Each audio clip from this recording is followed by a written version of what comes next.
Sa ganito, miss, magkano?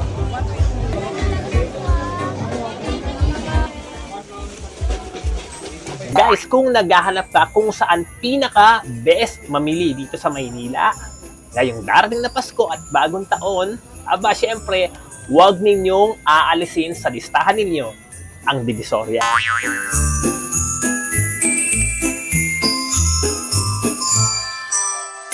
And guys, nandito na nga kami sa Divisoria ngayon at ito, hinabutan na kami ng malakas na ulan.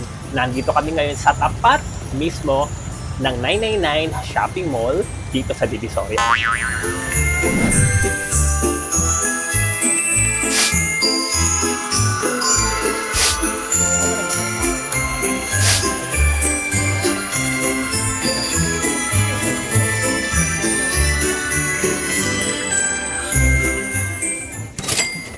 Grabe, sobrang daming mura dito mga idol. Maparigalo man yan, panghanda, pang negosyo, pang OOTD, kumpletong-kumpleto dito, sobrang daming mura. Dito sa 999 Shopping Mall sa Divisoria, makakabili kayo ng mga murang damit, sapatos, chocolates, at mga pangregalo. Panalong-panalo rito mga idol, talagang makakamura ka kung bibili ka ng maramihan.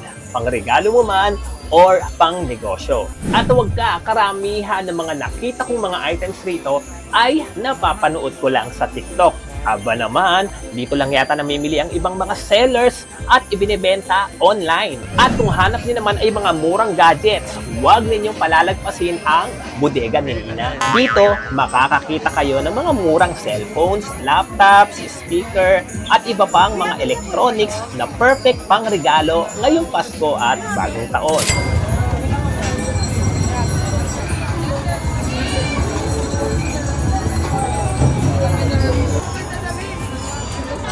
Pagdating naman ng gabi, buhay naman ang night market sa labas ng Tutuban Mall. Hindi lang mga murang bilihin ang meron dito mga idol. Meron din ditong mga street foods at iba't ibang mga pagkain na siguradong magugustuhan nyo.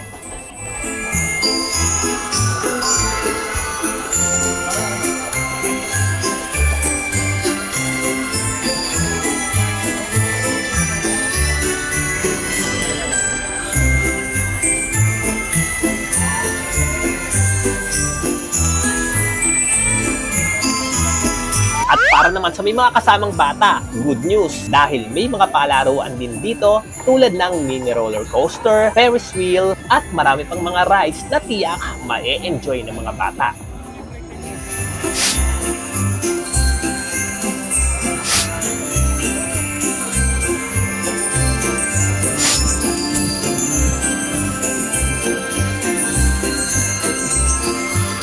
Kaya kung gusto niyo ng sulit, tipid at masayang shopping experience, Divisoria talaga ang pinaka-best na puntahan ngayong Pasko at bagong taon. Don't forget to subscribe, follow, comment, like, and share kung gusto niyo ng ganitong klase ng content. So paano, hanggang dito na lang po. Advance Merry Christmas and a Happy New Year po sa inyong lahat.